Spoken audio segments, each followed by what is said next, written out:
We're good to go. All right. Hey, thanks, JC.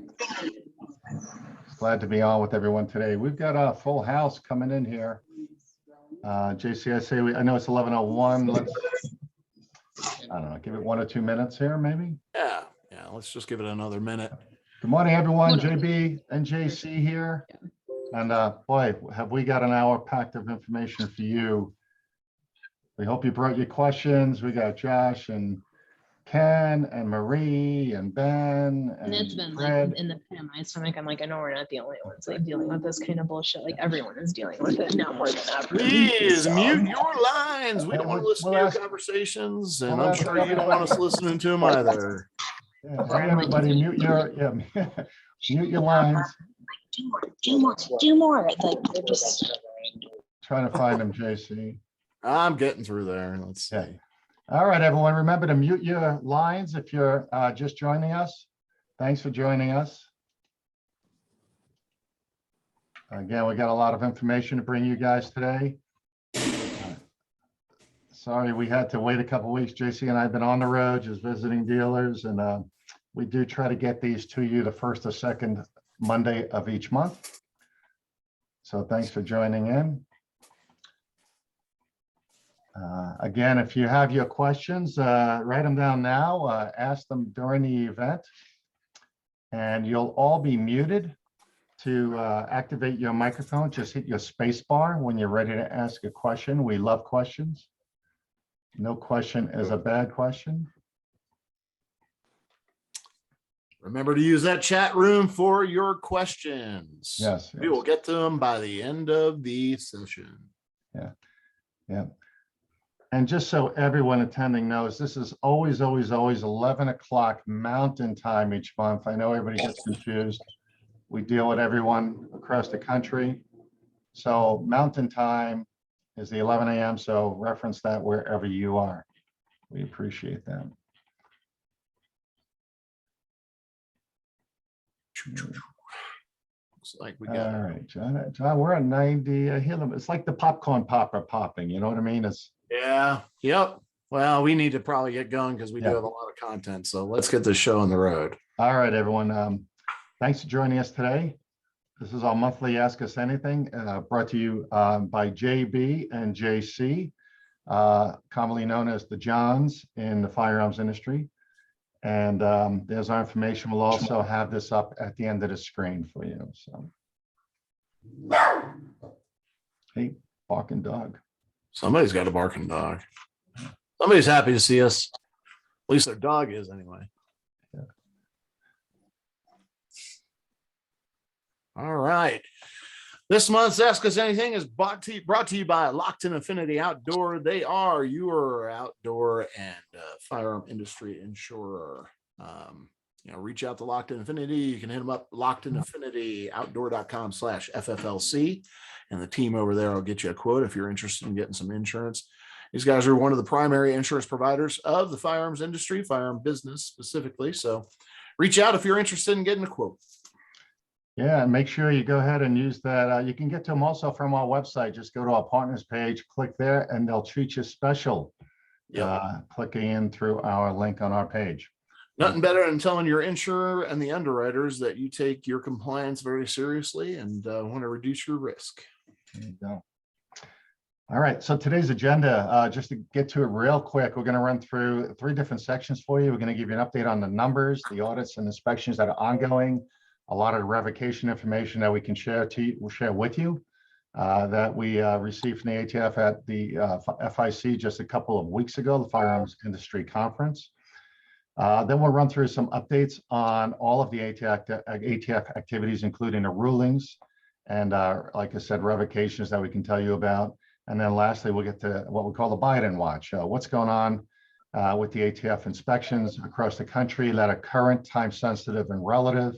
Most of the cases that we are dealing with, and a lot, unfortunately, that we cannot deal with just because of the workload. So getting into it. So by the numbers is our monthly ATF statistical update.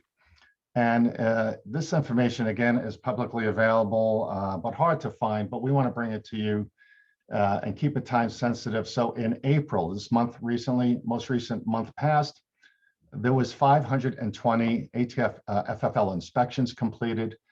And these numbers are specifically what we call completed, closed, finalized, negotiated, etc. These are not pending any outcomes from any inspections that have been completed, but actually have been finalized. And there's a big difference because it takes several months for you, sometimes the FFL, to get the results from the ATF from your inspection. So on the inspections, again, 520, and this is about a 15% increase over last year, the same amount of inspections that was done in the same month prior, in the prior year. Those are the big five offices. The DIOs in those areas have their teams out and about.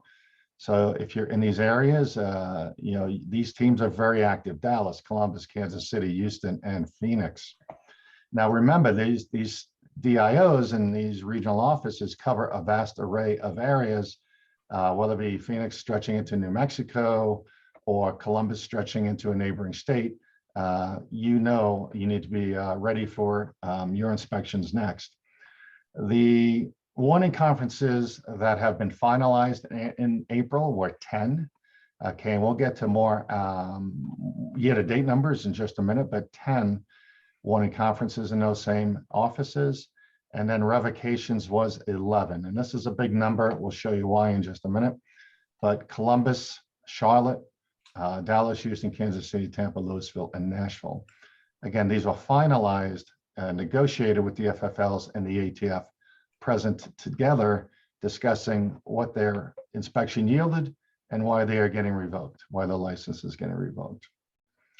All right, now year to date, again, since January, just January through May, 4 months actually, this was 4 months through April. Total inspections was 3,441.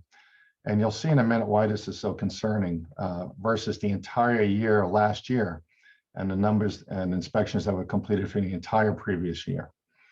And here's where the most active are: Kansas City, Dallas, Columbus, Phoenix, Houston. Kind of aligns with the prior slide. There was 70 warning conferences already completed this year and 37 revocations. 37 is a big number, and specifically in Denver, Louisville, Seattle, Columbus, Nashville. These are the top regions that are experiencing or resulting in revocations. And this is where our concern lies. Total inspections last year for the whole year were 5,800. We're already at 3,800. What will this number be by the end of the year? Could it be double? We think so. Could it be 10,000? We think so. Warning conferences, 306 for the entire last year. And then revocations last year for the entire year were 40, and we are already at 37 completed. And this is only, again, through the 4th month, and pretty scary if we look at it from a statistical point of view. Breaking news. What do we have, JC? All right. Breaking news, ATF leadership changes. Just real briefly, we have a new acting director of the ATF, Gary Restaino. Don't know much about him. We contacted and reached out to our industry sources, and not a lot out there about him, what his position is, what his outlook about the industry is, etc. He was just newly appointed as a U.S. attorney down in Arizona, and now he's shifting to this position, so it should be very interesting to see where this thing goes. Marvin Richardson, who was the acting director, has now been moved down to the deputy director role. This is a role that he had previously. The good news is he's sticking around for a little while, basically to provide some insights and guidance to Mr. Restaino. You know, the big thing about Marvin is he's already on extension. I believe he's on several extensions so far, so not really sure how long he's going to stick around. Marvin's a great resource to the industry. I know that the anti-gun folks and the gun control folks don't really like that. He is very industry friendly. He's looking to deliver solutions for both us as well as to enhance public safety. So he's always been a great partner of ours. Next up is Tom Chittum. He's going to move back into the associate deputy director role. Unfortunately, Tom retires May 22nd. So that's a big loss to us because we work with Tom quite a bit on various issues. So some big changes. So we're going to keep an eye on Mr. Estano and see what direction he's going. This is one that's not getting a lot of publicity. And it's something that was discussed months ago when some of these rulings were being reviewed and offered up in the Federal Register. The NICS Denial Notification Act, it's going to require federal authorities, that's the ATF, FBI, NICS, to alert state and local law enforcement of background check denials. Now, what does that mean to you? Number one, any denials, make sure you're recording that information accurately and completely and maintaining those 4473s for a 5-year period. What does this mean? Local authorities could potentially show up at your shop and ask to review the 4473. And they may actually go and talk to individuals that attempted to purchase firearms but were denied. This goes into effect in October 2022. It's going to be very unusual, very interesting to see how this thing works, considering the fact, JB, correct me if I'm wrong, what is it, 25, 28%, somewhere in there, of denials get overturned? Yeah, it's actually a bigger number than we realize. If you've been through some of the NICS training that we've been doing around the country in the last couple of months, those numbers are pretty enlightening. We didn't realize how many denials and appeals actually go through, and how many errors are quickly how many denials actually are quickly returned to the gun dealer. And the other interesting part, I mean, we know that 25, I think it's right around 25% of denials get overturned, and then you got to take into account the fact that a lot of FFLs don't even alert the individual who was denied of the process to appeal that. So we really think that number is probably quite a bit higher, but unfortunately, if they don't, go through the process, we don't really know what that number looks like. So just keep in mind, October 2022, this goes into effect. How state and local law enforcement are going to react to this, I have no idea. we will actually do a lot of training on this as we hear more from NICS. We will tell you exactly what's happening. This one, again, as JC was saying, this has been flying under the radar for the last couple of months, and we just learned about it probably 6 weeks ago. Okay. All right, next slide. All right, let's hit 2021R-05. This is the latest ATF ruling. Next slide. Final countdown. Countdown began on 4/26 when this was published to the Federal Register, and it goes into effect 8/24/22. There are a number of items very specific to all of you and how you conduct your business to be aware of. And we're going to be sending out a lot of information with this recording, so you can review that information word for word from the ATF. So some of the things we're going to cover: definition of a firearm, frame, receiver, and variants. Privately made firearms. There's been a lot of questions around the ghost guns and PFS. Marking requirements as it relates to firearms in general, as well as marking requirements that are going to be required for privately made firearms. Record retention and record keeping requirements, some changes coming down the pipe as far as that's concerned. So let's get into definition of firearm, frame, and receiver. All right, so some of the definitions are changing. Essentially, it's just to provide some updated information and definitions as far as technological advancements and various developments that have occurred with regard to firearms manufacturing. There's been some significant technology upgrades and enhancements as far as the manufacturing process and how firearms are manufactured and such. So we want to get into that. Identifies a single part of each weapon as a frame or receiver. So, and we'll give you some examples so you can see exactly what they're talking about. Again, addresses that classification of partially complete, commonly referred to as 80%er frame receivers. And, this is specific around those that are sold, distributed, or possessed with the associated templates, jigs, molds, equipment, tools, instructions, etc. And then it addresses partially complete, disassembled, or non-functional frames or receivers as well that are sold and distributed within parts kits. So next slide. All right, so number one example here, a frame or receiver parts kit containing a partially complete or disassembled billet or blank of a frame or receiver that is sold, distributed, or possessed, identified with. That's key here, with a compatible jig or template, as a person with any online instructions and common hand tools may readily complete or assemble the frame or receiver. Hit the next slide for me. And as you can see in this image right here, this is example number one, right? There's your jig and there's your blank, and the blank gets inserted to the jig, and it comes with the various drills that are needed, and everything's very specifically kind of pointed out. Here's where a hole goes. Here's where you got to cut out, etc. This is going to be defined as a frame and receiver. So if you have these kits in your stores for sale, just keep in mind, number one, sell them through August 24th. That's all well and good. But after August 24th, you're going to have to mark these blanks because they come with a kit. Hopefully everybody understands that's pretty straightforward. It also clarifies the rule and the definition of a firearm included in with a parts kit. And here you see a handgun that has all the parts and components, trigger mechanism, slide, and all of that. So if you have any of these kits as well, this is that kit for a handgun. Make sure that you get them sold through August 24th. After that date, if you're offering them for sale, then this is considered a frame and receiver. Definition of frame and receiver. This is not a receiver. If you're just selling the blank without a jig, without any of the tools or any other instructions or anything like that, if you are just selling this piece, this blank, then this would not be considered a frame or receiver and would not be required to be marked. Next slide.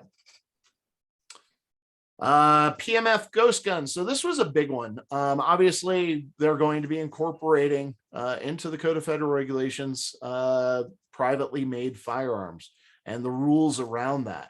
And then the rule amends the regulation to require all FFLs to identify, mark any PMF they take into their inventory.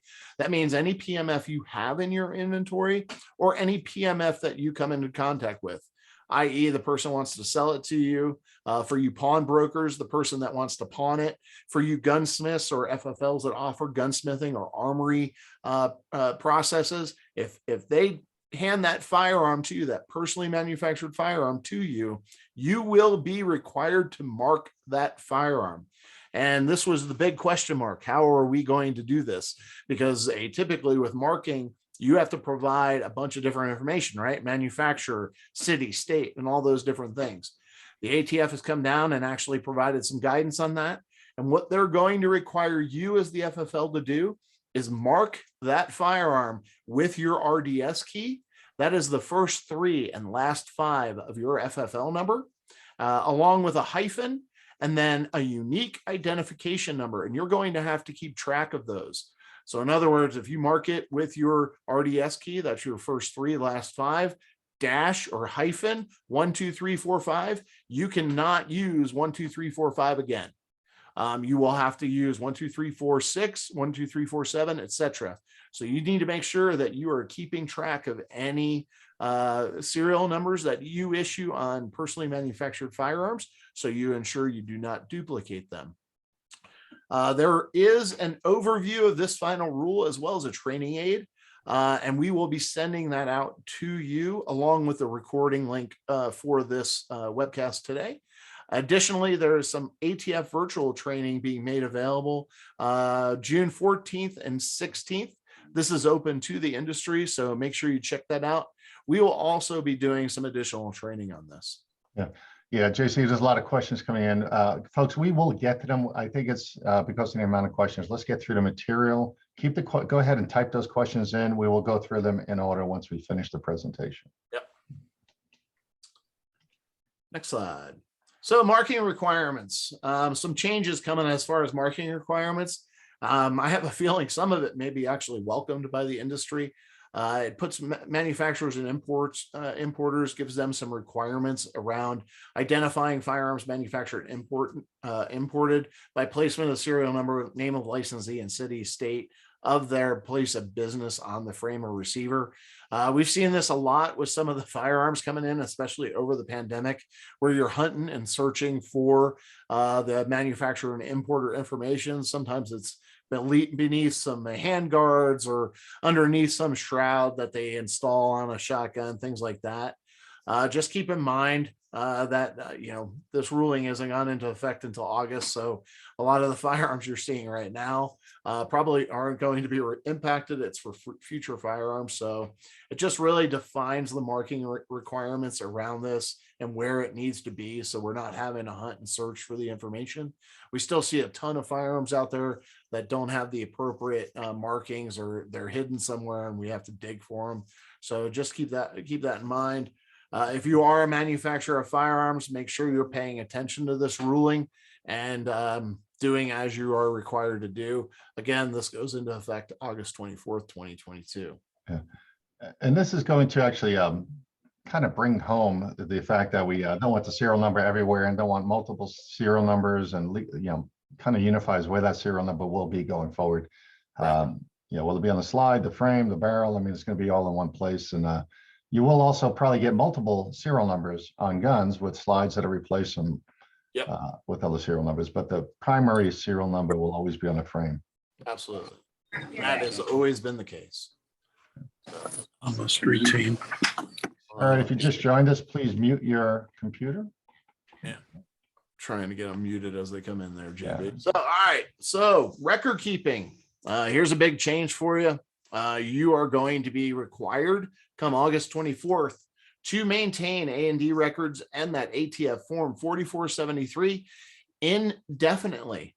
Basically, it's going to be until you either discontinue business or your licensed activity. So that means no more 20-year rule, right?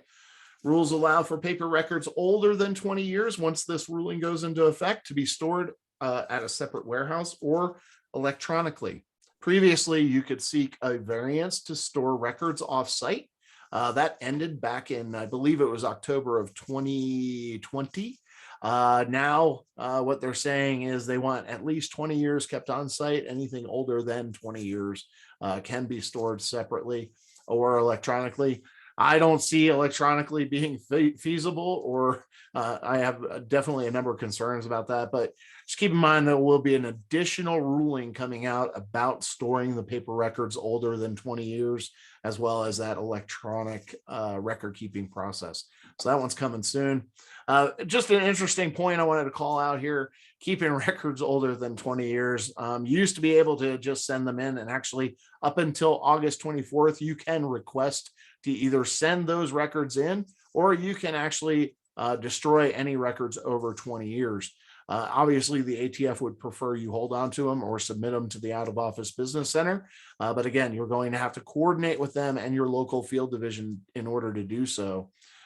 Just the interesting point here is the average time to crime is 7.79 years. Firearms that are 20, 30, 40 years old are, I don't think are being used in too many crimes, but you never know. So just keep that in mind.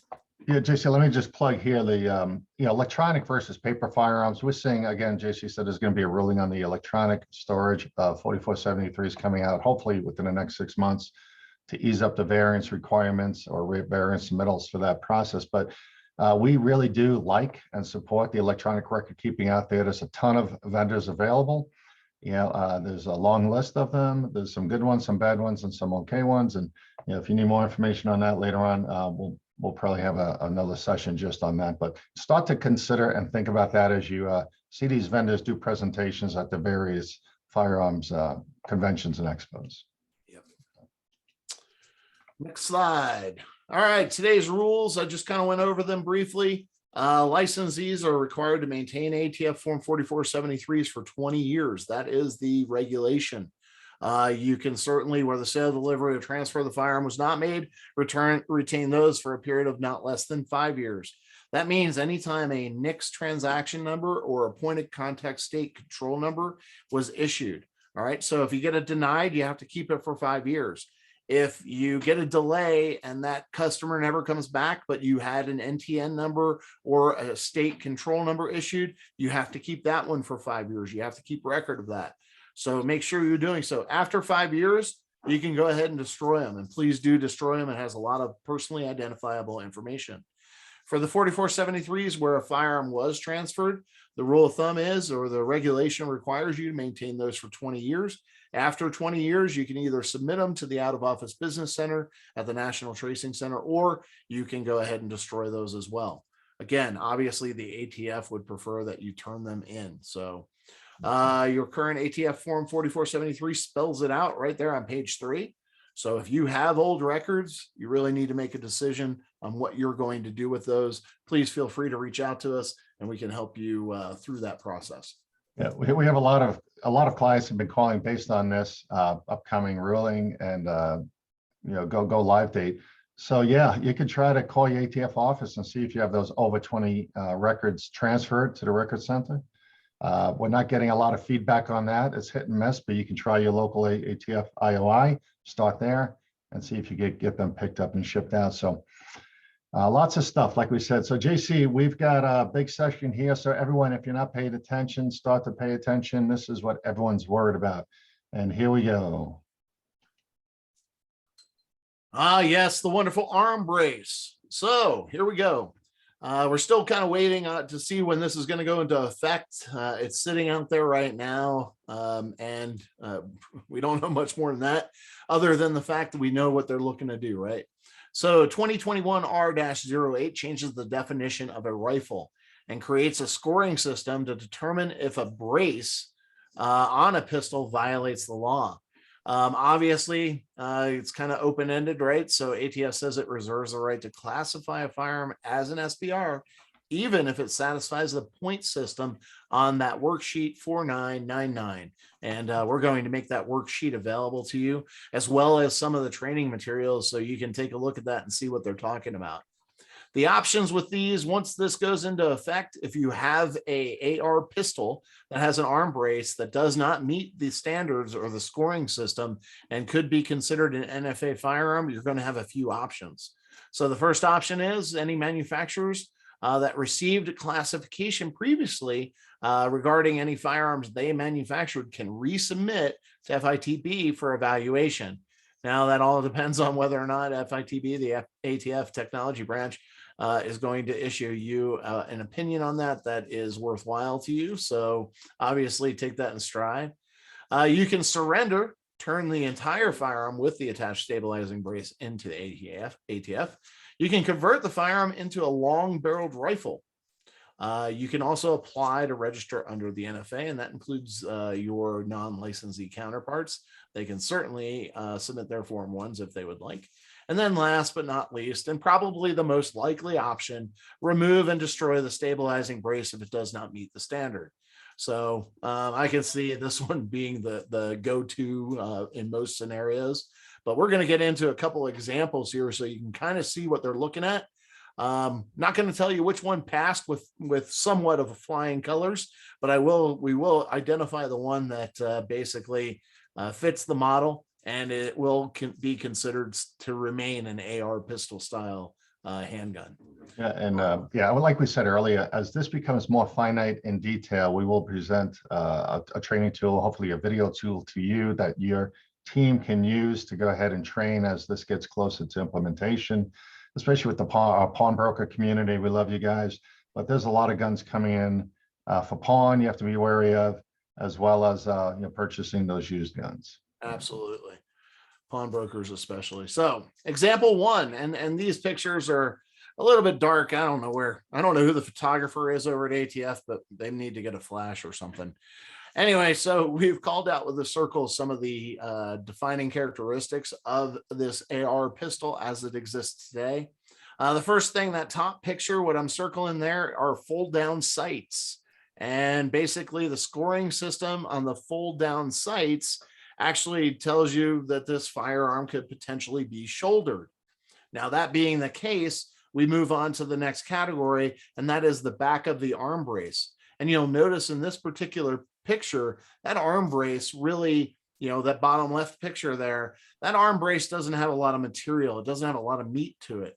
So basically, in the ATF's opinion, it doesn't necessarily look like that arm brace would be able to be used to shoulder the firearm. The next piece is the bottom portion of that arm brace. and those little cuffs that wrap around the forearm, those are big enough. They don't wrap fully around the forearm, but they wrap quite a bit around the forearm, and then the Velcro supports the rest. So it does have the appearance of a stabilizing brace. It does have the ability to be utilized as a stabilizing brace. So that's really the call out there. You know, as far as the point system is concerned, those are the attributes of this particular firearm that they're taking into consideration in determining whether or not it is a rifle, short barrel rifle, or a handgun. Example number 2, same fold down sights, right? So still a concern there with the fold down sights, but if you look at the back of that stabilizing brace there on the bottom left side, you'll notice this particular stabilizing brace, which is actually manufactured by the same folks that manufactured the first one. It's a little bit beefier, a little bit meatier. And in the ATF's opinion, this particular stabilizing brace in its current configuration could be actually shouldered. So therefore it could be utilized as a short barreled rifle. The next piece that was evaluated was the fact that those 2 little flaps that come down do not actually wrap around the forearm very well, and the Velcro is there as well. But so in their opinion, they were looking at this and saying, well, this particular stabilizing brace could potentially be shouldered. So this could render this firearm to actually be a short barrel rifle. Next example. So this particular one has the blade. This is a really common one we see quite a bit on AR handguns. But the other attributes of this are twofold in that top picture. You have a scope, which provides eye relief. This is also a characteristic that is measured and evaluated by the ATF and can be considered a short barreled rifle as a result of that. And then it also has that vertical grip, which is a big no-no as far as the AR pistols are concerned. Remember the definition of a pistol, right? It's a firearm that can be fired utilizing one hand. So the next piece is they evaluated the stabilizing brace in the back of it, and they determined that the blade does not offer enough material where the firearm could be shouldered. So it actually scored lower points as far as that's concerned. But when you take into account that stabilizing brace, that blade does not have Velcro, it does not offer much stabilization. So you actually lost points for that because of the fact that it does not have that Velcro. So you have some characteristics of this particular firearm that definitely make it leaning more towards being a short barreled rifle. All right, so the winner of the 3 examples provided was example number one. Even though it had those fold down sights installed, the determination was made that this particular stabilizing brace met enough characteristics that this firearm was not intended to be shoulder fired. So therefore it remains an AR pistol. So these are the things that you need to be taking a look at, especially you pawnbrokers and any FFL that has these firearms in inventory. These are the various characteristics that you really need to be taking a look at as far as your inventory is concerned and your pawn inventory is concerned. And what I would tell you to do, obviously, you can certainly reach out to us. You can text us pictures. But if you're taking these firearms in or you have them in any configurations on your showroom floor, make sure that the attributes of those configurations do not push you into a category of displaying an NFA firearm or an SBR. All right. There's a lot to be looked at with this. So just pay attention. And as always, if you need to, reach out to us and we can give you some help on that. All right, here we go with the Biden Watch for May 2022, where we are, what we're seeing, and what we're doing. And JC and I have been, like I said, very busy. Sorry about maybe not getting back to you guys as timely as we should. But the zero tolerance program, without going over it again, we will focus on 2 main areas, one being the transferring a firearm to a prohibited person, which seems to be the greatest concern in our travels, and then transferring a firearm to someone with an incomplete or no background check. Those seem to be the 2 glaring issues that our FFL clients and folks who are finding us on Google and different areas of the internet are calling us and saying, I can't believe I'm getting a notice of revocation for 1 or 2 minor issues. Well, minor is no longer minor. In debating any of these issues, whether it be us or our attorneys or our partners out there who are trying to combat these revocation notices that are being issued, we are not finding much, I want to say, room for negotiation unless we have extraordinary circumstances.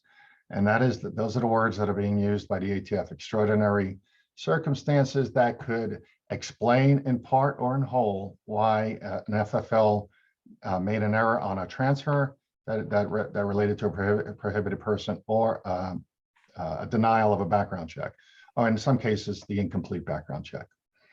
In the past, we used to try to define the word willful. And as you know, it's very ambiguous in the Gun Control Act. It doesn't really clarify exactly what willful means, but you just got to realize willful means negligent. And negligent is the new word. It means you did not do what you were supposed to do according to the CFR or the FFL requirements or the Gun Control Act or your state regulations. It's a conundrum of detail that you need, and manuals and online and our resources that you need to verify to make sure you're doing everything right. So they are simply, meaning they, the ATF, is simply claiming upon inspection that you should have known the law. And since you did 14473 correctly, you should have done them all correctly. And the sad part here is that we know we have new employees starting all the time that pose training opportunities. Turnover just causes us stress. So again, training and discipline is critical when it comes to these requirements.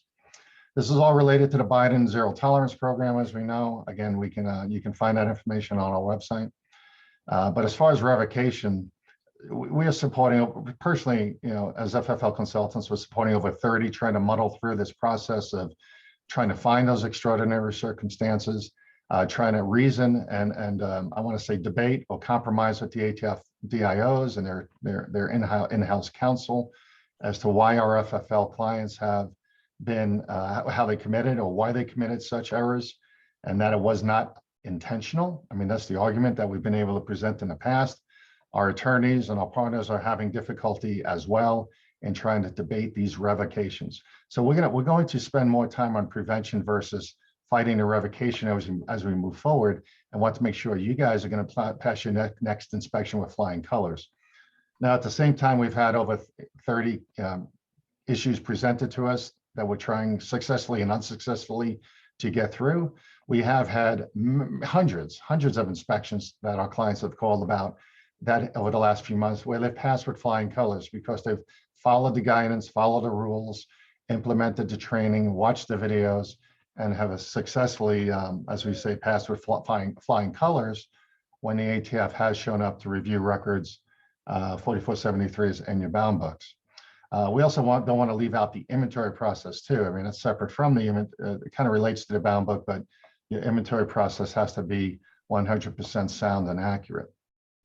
So these revocations, the other critical issue, a couple of weeks ago at the FIC, Firearms Industry Conference, the ATF was kind enough to announce that they've also taken over 200 warnings from the past since July of 2021 and rescinded them, meaning called them back and replaced them with notices of revocation. So there are over 250 revocations in process today. Our earlier note just showed 37 completed for the year thus far.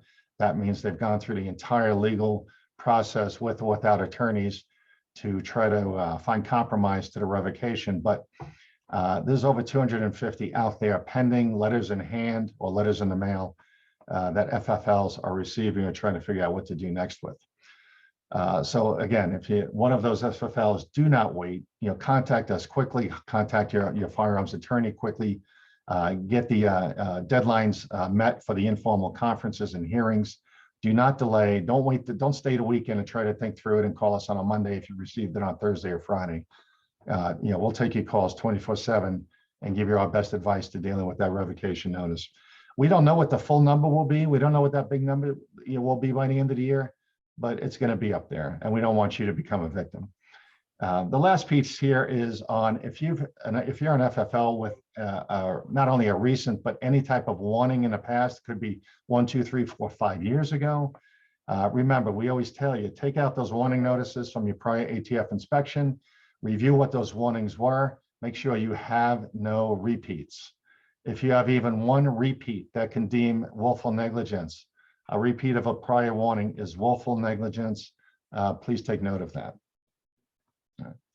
More on zero tolerance. What does it mean to actually the big two that we're talking about? What does it mean to actually have a zero tolerance issue? Well, when it comes to a background check, if you are using an expired ID or an expired CCW or license to carry, whatever you might call it in your state, as an exemption to the background check, if you have an expiration date that is expired, that will be deemed a willful or negligent act on conducting a background check with improper identification or no identification. We have a licensee that has done just 1 or 2 or 3 of these and has gotten a notice of revocation with a stellar, meaning stellar stellar record of inspections in the past, never having a problem before. But this is, again, a zero tolerance campaign. CCWs without an expiration date that's in the past, or having putting in a date of birth on line 10, where you have to put the type of ID.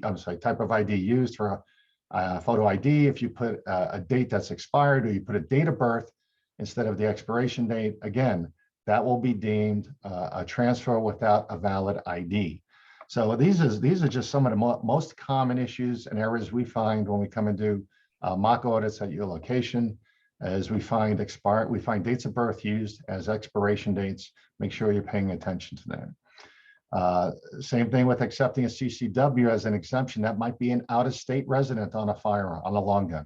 If they're using an out-of-state CCW as an exemption, it does not apply. The CCW exemption has to be for in-state issued CCWs only. Okay. What are you doing with photocopies? This is a big one. Now, a lot of you like to take photocopies of IDs and CCWs, and in some states you have to, state requirements for private party transfers. I know you're keeping IDs. If you are keeping IDs, if you can, keep them separate from and away from your 4473s. File them separately. Have a parallel, we call it a parallel file. If you have a May file for 2022 for completed 4473s, go ahead and create a May 2022 file for copies of photo IDs and other miscellaneous documents you may want to keep. Our warning is, do not keep them with the 4473s, because your ATF inspectors are trained to cross-examine those and audit against that information to see if you've misrepresented anything listed on the 4473. Please, please, please keep those separate. Other zero tolerance scenarios when the transferee self-identifies as a prohibited person, or that's basically when they answer yes to a no question in section 21, or if they leave a section 21 question blank, they do not answer yes or no for one of those questions, that will be deemed an incomplete background check. And now remember, your online background check, FIX, NICS, TIPS, whoever you're using, PICS, if you have a state-run point of contact state or using NICS, if you are not using them and using the CCW as your exemption, that's critical, but the NICS electronic background check is only 85% accurate. They will never, ever say it's 100% accurate. The ATF deems your 4473 as the beginning of your background check and certification process. Therefore, just think of that as 10 or 15% of the background check is section 21 questions being answered correctly. Now put that together, you have an 100% background check. If one of those questions is not answered or answered incorrectly as a prohibited person, then you have an incomplete background check, or you'll be making an illegal or unlawful transfer. Okay, and we still find boxes not checked. It's as simple as that. You don't want to be the dealer that gets made an example. All right, transferring before Brady date. Okay, if you've got a 3-day wait, 10-day wait in Florida, if you got the Illinois three-day mandatory wait, if you have a cooling off period, make sure you are not transferring on a delay before that, either on a completed delay with an approval and a cooling off date, or a delay with that 3-day Brady date requirement to wait, make sure you're not transferring on day 2 or transferring on day 1. Make sure your folks who are checking the next update screen every day are reading it correctly, and that they're making sure they're not marking a delay to proceed or cross-referencing it with the wrong transferee. We know a lot of you have layaways, you have a lot of delays. Make sure you are checking those and updating them daily correctly and not making any mistakes. Again, human error is not acceptable in these cases. The other one is transferring after the 30 days has expired. If we don't want to transfer on day 31. If you have to pull out a calendar, count the days, do so. That's our best advice. And if when in doubt, give us a ring. We'll help you if you have any confusion behind that. And remember that 30 days is the date from the next day 1 starting after the certification date. Okay. Failing to get recertifications on ATF 4473.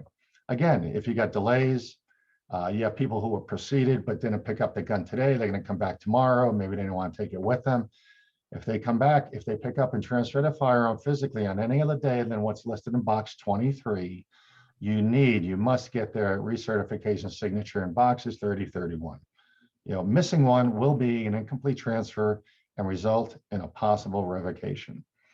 Again, the ATF, Biden administration's, as far as we know, is going to be in office for the next 2.5 years. We have to worry about the forms we're doing today, and the inspections are going to be completed in the years to come. Okay, they can go back and look at your forms beyond 1 year when they do finally visit you. Failing to recertify boxes 2023, we just talked about that. Reply to traces same day, next day, and keep proof of your response. This is critical. It is one of the zero tolerance issues. If you do not respond to the trace today, fine, get it done tomorrow. And if you can't get it done tomorrow, you maybe can't find a 4473, maybe there's some other issue. Make sure you call the tracing center. Make sure you have on note that you responded with some type of response. Don't wait beyond tomorrow to at least respond in some way, and make notes of who you're talking to. And if you are sending in any traces, make sure you are keeping either an email copy or a fax copy for proof that you sent it in after that process is completed. Straw purchase scenarios. We've done so much on straw purchasing, and don't lie for the other guy, a great NSSF program. If you need any of that information or training for your associates, let us know. Please contact us or visit nssf.org. Don'tlie.org is their website specific to that program. Any suspected straw purchase scenarios by your ATF IOIs will be investigated, and they will try to connect dots to show that you are negligent in your screening of employees, qualifying the sale, showing or verifying intent and or interest in that firearm. Make sure you're doing all of those different pieces of the Don't Lie program so you don't get caught up in unfortunately selling to a straw purchaser. And then don't hire a felon. JC, why don't you talk a little bit about that one? Yeah, unfortunately, we had an FFL just this past week. They had an inspection a few months back. So actually a relatively long inspection due to COVID and all. But unfortunately, this FFL had hired a felon knowingly. They were going under the auspices of segregation of duties, which is completely allowable. And generally speaking, we see that in environments like a major big box sporting goods store. I can't offer any names. I don't want to get any trouble. But in those scenarios, segregation of duties works. Unfortunately, this individual, and for those of you that are unaware, a felon cannot even touch ammunition. They are restricted. They are prohibited. They cannot do that. The FFL was aware of the fact they were a felon, was aware of the fact that they could not touch firearms, they could not touch ammunition, they couldn't do any of that. The individual, the felon, the employee, was aware that they could not touch firearms, that they could not touch ammunition. And unfortunately, in a couple of scenarios, that individual did touch a firearm. It was witnessed. He did touch ammunition. That was also witnessed. And this FFL ended up getting a notice of revocation and is in the final stage of being revoked. So they are going to be going out of business, and we're supporting them through that whole process. Just be aware, don't do it. Even though this individual had a probation officer, and that probation officer was aware that he was working at the store and reiterated to them that they could not touch firearms and ammunition. It was understood, but unfortunately, they didn't heed the warning. So just it's a very unfortunate scenario, and you just don't want to put yourself in those situations. Yep, and here's a fun slide on this section, just for timing. Don't rely on the past adverse action process, meaning, get a bad inspection, have a warning letter, warning conference, maybe have a year's worth of warning, be on probation, we used to call it. That's all out the window, guys. Pass your next inspection with no violations is a better strategy. Make it perfect, make it great, do your training, and check your process so that you're 100%, not 99%. We talked about it already. If you're doing a trace request or sending in 3310s and .4s and 12s, your multiples, make sure you are keeping proof. We've had FFLs accused of never sending these in or having them completed and not sending them in. Make sure you have proof of emailing or faxing these in, and call us if you need more help on that. If you're a border state, make sure you got the 3310.12. This is not an optional for this. There aren't select FFLs anymore in the border states that are on this program. Every FFL in the southern border states bordering Mexico, you're required on every multiple firearm, qualifying firearm sale, long gun, I'm sorry, to send in a 3310.12. This is not optional. We still walk into Texas or New Mexico gun dealers who don't think they're on the program. If you have any doubt, give us a ring. We'll explain more to you. Pawnbrokers, hey, this is great. We love you guys, and thank you for calling us, all of you who have. Do inventory when you bring guns in. Look for those faux suppressors, the fake suppressors. And in one case 2 weeks ago, we had a real suppressor on a gun. They were doing inventory on a pawned firearm, and one of the pawnees, one of the employees didn't catch it. Didn't realize what it was, and we had a real suppressor attached to an AR. There's simple solutions to these scenarios. Give us a call. We can help you through it. But do your inventories. Make sure we don't have any faux suppressors. And again, make sure you're not over or short any guns as well. And be looking for your SBR, short barrel rifles, or any other NFA items that may be coming into your shop either as a used gun or as a pawn gun. All right, conduct those inventories. We're telling everybody double up, meaning if you were doing one inventory a year, do two. If you're doing two, do four. Quarterly inventories are fabulous. All right. Check your ATF 4473s not only twice, meaning before the transfer is completed, before the gun is handed to the customer, or the pawn redemption is completed. Have a second person look at it, but check it a third time before you file that form, whether it be the end of the week or the next day. That's when we come in. Even where processes like these are in place, we are still finding problems and getting them corrected, of course, but we are still finding problems. All right.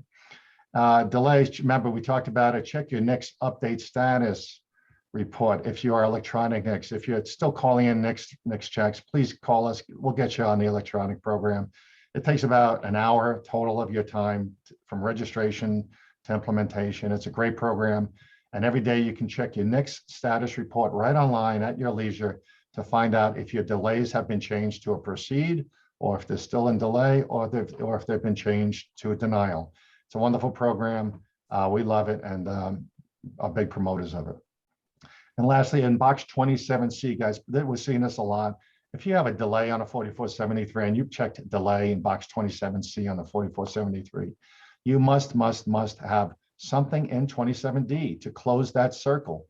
Otherwise, this will be an incomplete background check. If you don't have closure to a delay, but you transfer a firearm without checking a box in 27D, an IOI can deem that an incomplete background check because you can't prove that you checked what happened there and that it was accurate and lawful. So please indicate what the closing activity was to any delay when performing your background check. All right.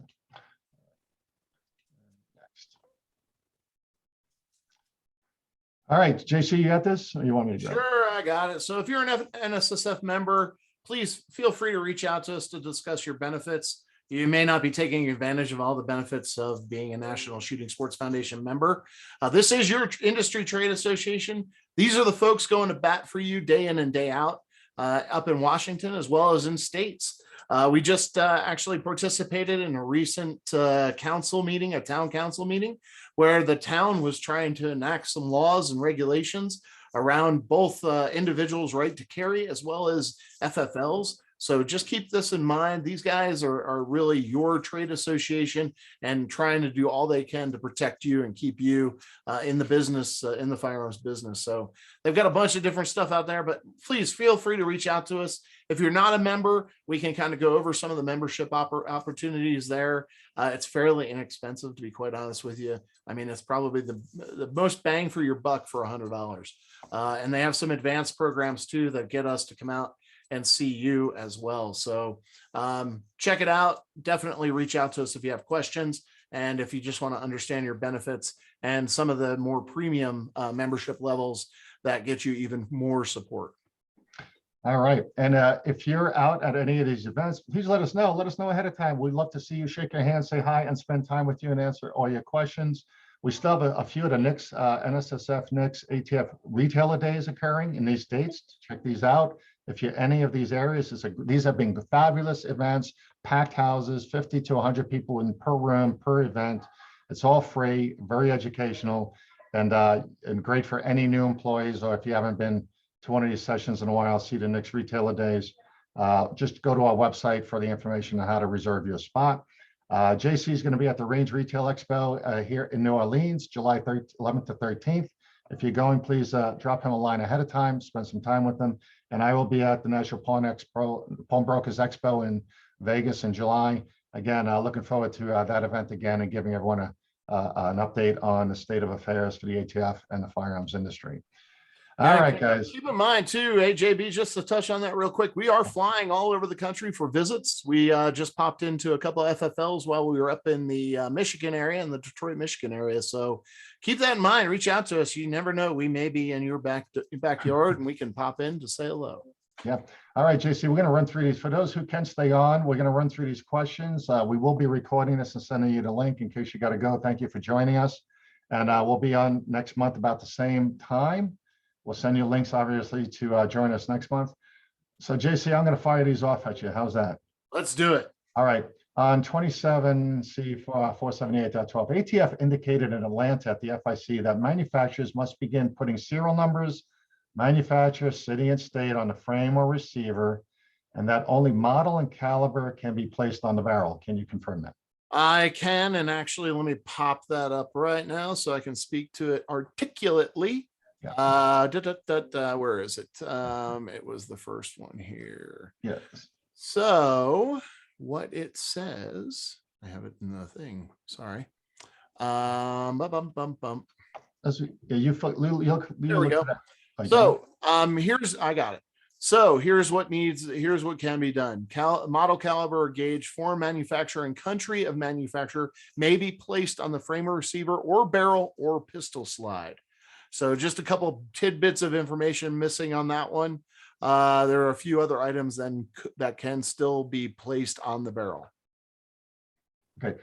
All right. So yeah, but for the main part, the frame or receiver will be the proper placement for all of the primary manufacturer information. Yep. I think this was talking about the denial program, JC, that's coming in October. Does this mean that we as dealers need to alert state and local, or ATF alerts states and local? No, this has nothing to do with you alerting local law enforcement. Here's the deal. I mean, obviously, especially during our training sessions, if you have something suspicious going on that you don't feel right about it and you think you need to alert local law enforcement or the ATF, please feel free to go ahead and do so. But in this situation, this particular ruling is requiring notification to state and local law enforcement of a denied firearms transaction. That has nothing to do with you. It has everything to do with the federal government. Yep. And again, we don't know what the actions actually will be at the local level, but we expect some. We expect them to be walking and asking for your denied 4473s. Yeah. And Jeremy Powell down there at BJ Pawn is saying they've already started seeing it in Louisiana. Yeah. Yeah. JC, just back to the marking segment. Is any talk of marking the AR uppers or upper receivers? No, actually, as far as the AR is concerned, they specifically call it out in the training materials that there will not be a requirement for the uppers. The only requirement for uppers as it stands today is that, for those situations where you're building a AR platform rifle from scratch, that means, adding an upper receiver to a lower receiver you purchased or have for sale. Obviously, that's a manufacturing process. And in that situation, the upper would have to be marked with the caliber. Yep. And guys, keep typing your questions in. We will rapid fire through these. JC, I was always under the assumption that PMFs prior to this ruling could not be worked on and you couldn't log them in. Can you clarify? Sure, you can certainly log them in now. Obviously, you are going to have to mark it once it becomes in your possession. And that's that serial number that we talked about, right? Your RDS key, the first 3, last 5 of your FFL, a hyphen, and then a unique number that follows that, whatever you deem necessary to identify that firearm. Other than that, you don't need to put a manufacturer, you don't need to put the city and state or any of that kind of stuff. And how you would put it in your A&D records is you would put it in there, personally manufactured firearm. And you would list out that serial number, obviously who you obtained it from, etc., just like a normal firearm that you were acquiring, whether for gunsmithing, resale, whatever the case may be. Obviously, those attributes of the firearm, caliber, gauge, manufacturer, all those different things, importer, etc. If there's no information, there's no information, and that's all kind of unknown as far as when you input it as the manufacturer's personally manufactured firearm. Yep. Next question regarding antique firearms. Will antique firearms with no numbers be required to have a number stamped onto the frame? Antique firearms, obviously, if it fits into the antique category, no, this won't. Any firearms that were previously manufactured to this ruling does not apply to. I'll make it easy on you. Yeah. Someone's asking, am I legally allowed to shred 4473s for denials and no transactions that are older than 5 years? Absolutely. Yeah. Just make sure it's over 5 years. Yeah. Give yourself a little buffer there, maybe 5 years plus 1 month, but yes, Yeah. absolutely. And the general rule is this: if any of your forms have an NTN number or another state point of contact state control number on that in 27B, if there's a control number on your form, it's either kept for 5 years or 20 or longer, right? Okay. What about the tail hook pistol stabilizing brace? I took a look at this real quick when I saw the question pop up. I haven't really actually seen one of these. I know that it attaches to a pistol tube or to the AR tube or the buffer tube rather. It doesn't look like it has Velcro on it, so I would be concerned as to how that latches. It looks like a very interesting stabilizing brace. So you really have to take a look at it, and you need to take a look at the worksheet to make that determination. So really take a look at it and see if it meets the criteria and assess it accordingly.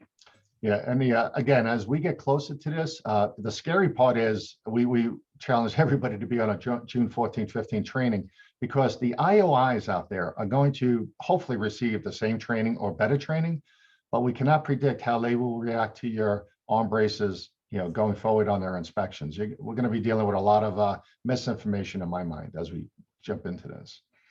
Are CNR licenses affected by these changes, JC? Considering the fact what a CNR license is and what it's meant for, I don't see where there would be any concerns, but obviously, there are certain situations where, you may fall into one of these categories that you need to pay attention to. So generally speaking, I would say no.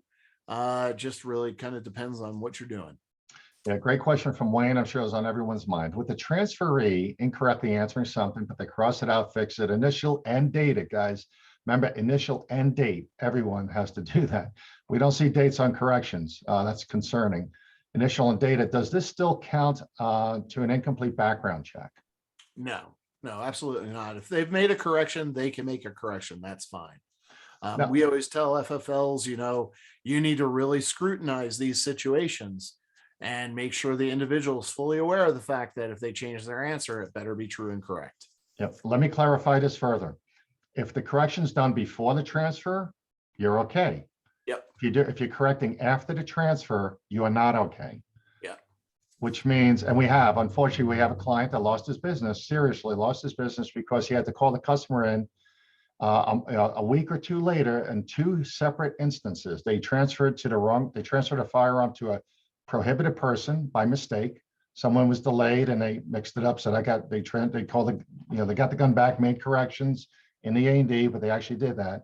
And in other situations, someone did not list, did not fill out one of the boxes and not check a no box on section 21.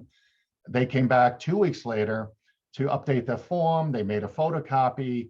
The person updated the form two weeks later and said, no, I'm not a convicted felon.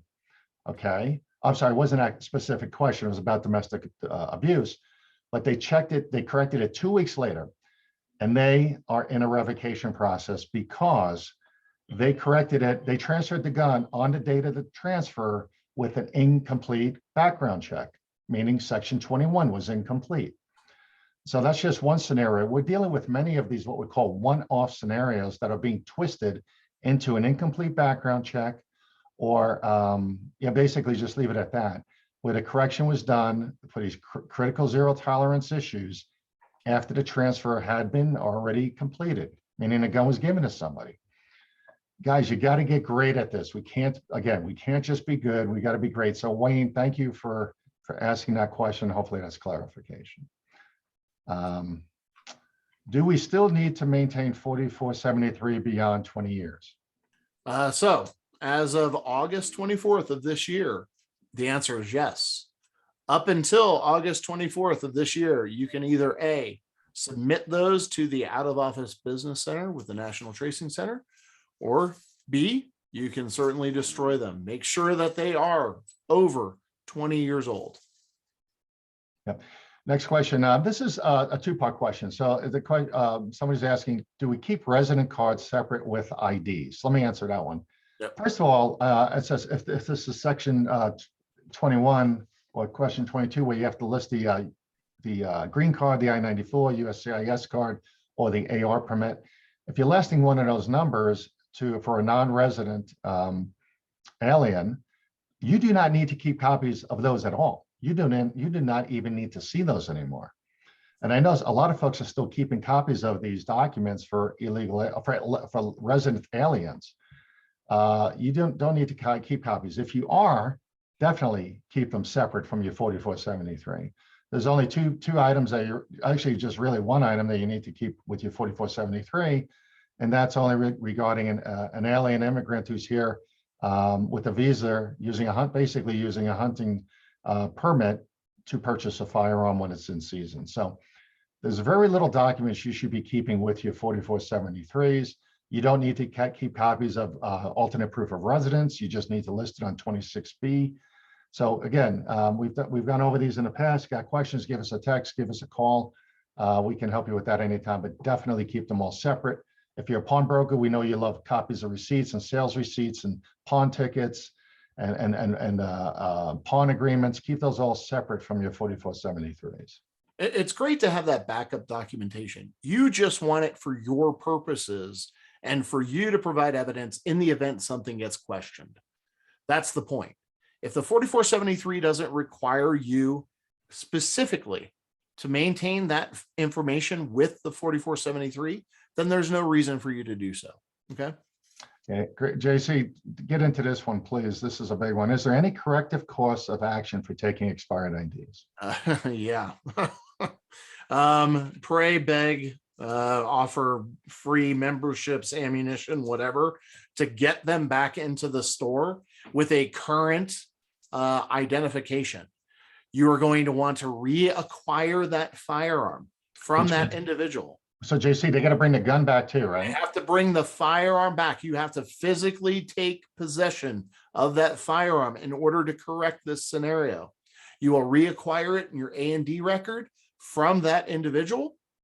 You will then redo a 4473. You will process them through a background check. And then once you receive a proceed and based on state, local laws, etc., you'll either go ahead and redispose of that firearm back to that individual, or you will wait the waiting period and so on and so on. You will want to do a memo for record and attach it to the original 4473 and call out all of the steps that you took to correct the scenario and call out the fact that you reacquired it. You did a 4473, you did a background check, you verified the identification was not expired, etc., and keep that on file in the event that you get called out on it. All right. And folks, seriously, we get 1 or 2 of these a week. That's why we can repeat the process so eloquently. Yeah. 1 or 2 a week, somebody's calling us to say, I transfer a gun and I don't think I should have. How do I fix it? So again, we're correcting it. There's a process. We are not notifying the ATF. We're not calling them to tell them we did this. That's kind of a yellow flag here. Yep. But give us a ring if in fact you stumble over this. Yeah. And hopefully you get it fixed. Get it fixed is better than not fixing it. Okay. What's the proof for 3310 sent to the ATF by email? Yeah, so I'll take this one real quick. If you're not sending it in by email, please do. It makes your life so much easier. You can fill this thing out if you don't have systems in place, any of the point of sale systems or other electronic means. Just fill out the fillable PDF online, save it, email it into the ATF. It's right on the form itself where you can send it to. Copy yourself on that email so you have record of it, and then save it off into a folder with whatever email application that you're utilizing.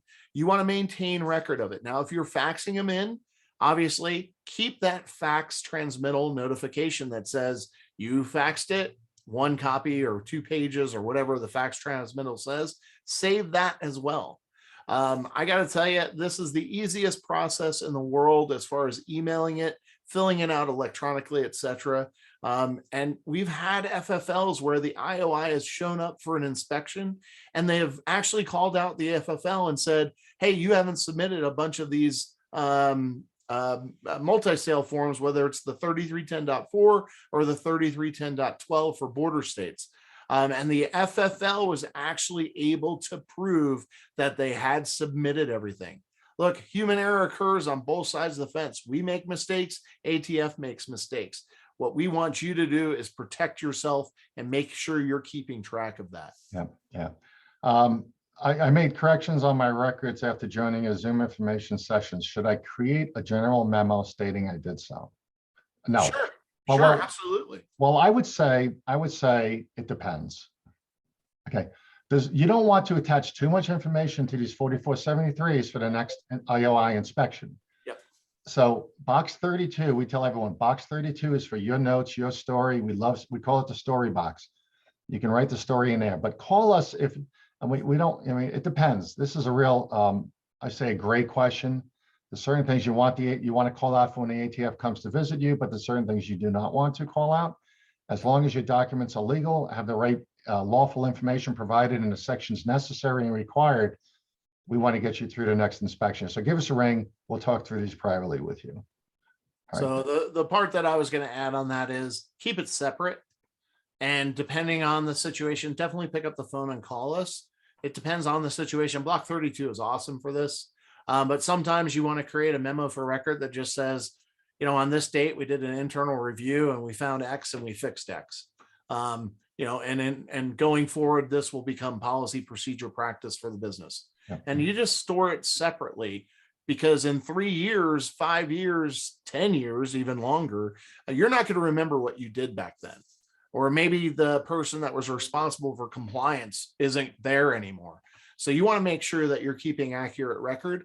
I'm not telling you to keep everything attached to a 4473, but you should definitely have a separate file for all this stuff. Call it your ATF inspection file. So that way you can call out certain things to the inspector when they get started with their inspection. Yep. If a manufacturer is already producing a model with markings on a barrel instead of the frame receiver, do those markings need to be removed as of 824, or will that model be grandfathered? The ruling actually calls out grandfathered firearms, so I don't see an issue there, but definitely reach out to us and just discuss a specific situation.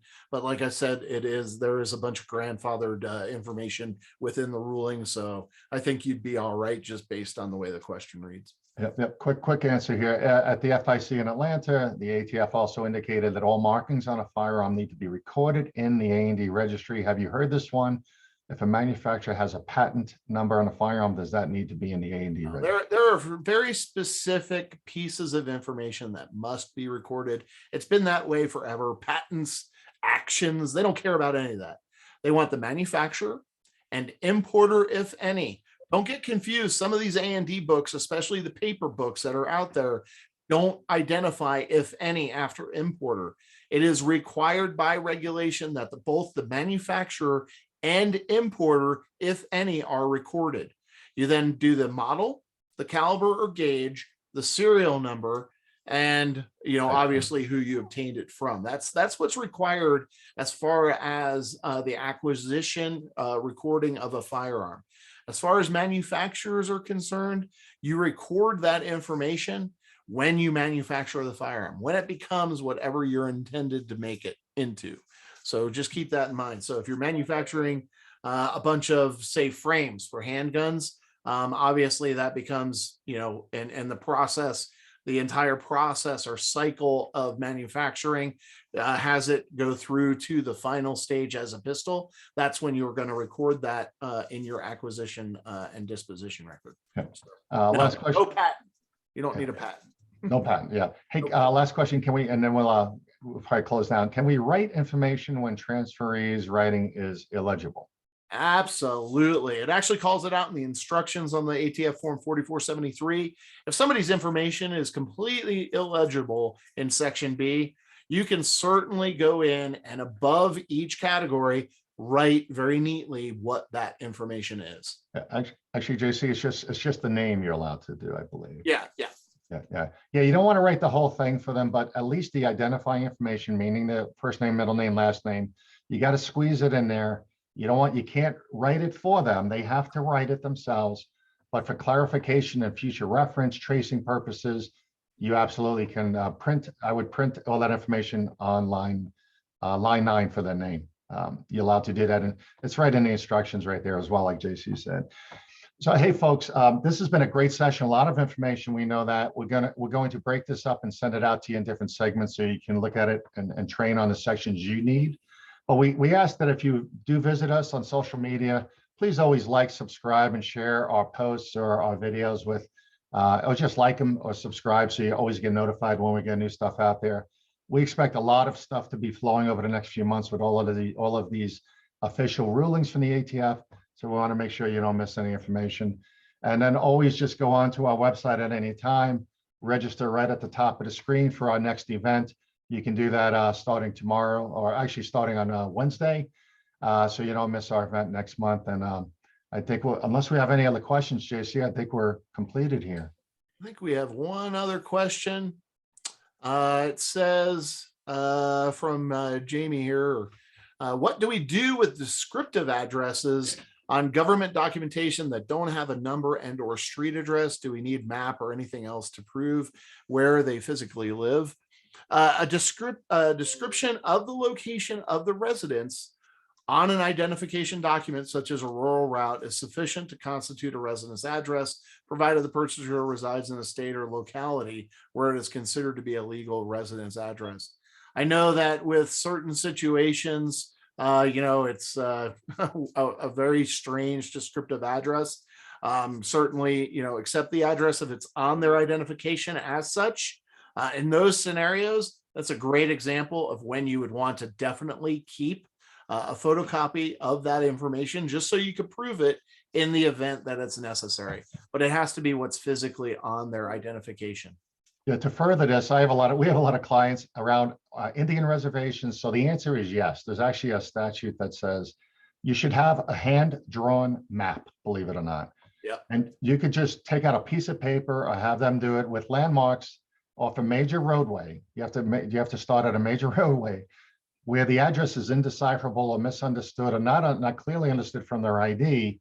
You have to attach, believe it or not, a little hand-drawn map, how you can get to that house where that gun is going to be stored as soon as it leaves your location of business. Yeah.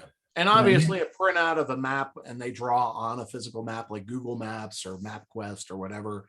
And if you can use that, that's great. Use technology to your advantage, print it off, have them actually mark it with a marker, a red marker, whatever. And that way, you have a physical location of that residence. Yeah, as remedial as it can be, it should be attached in the simplest form, or use a printout of a map if you want to do that. But, yeah.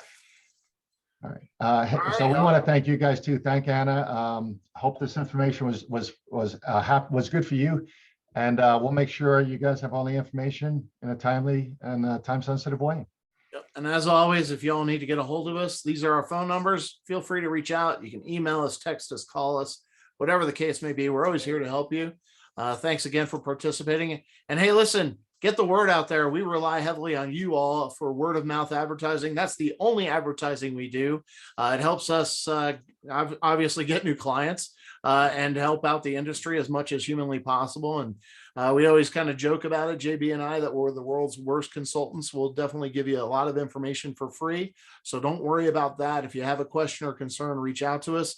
And hey, you know what? We'll probably send a link out. Hit us up on Google, give us a great review. We appreciate the 5-star reviews. It keeps us right at the top of the list when people are looking for support and help with their business, their firearms business, and when they get in trouble or when they need help staying out of trouble. So please do that for us. We really appreciate it. It helps us bring these to you live every month. So thanks again for joining us today. And we look forward to seeing you all next month. All right. See you, everybody.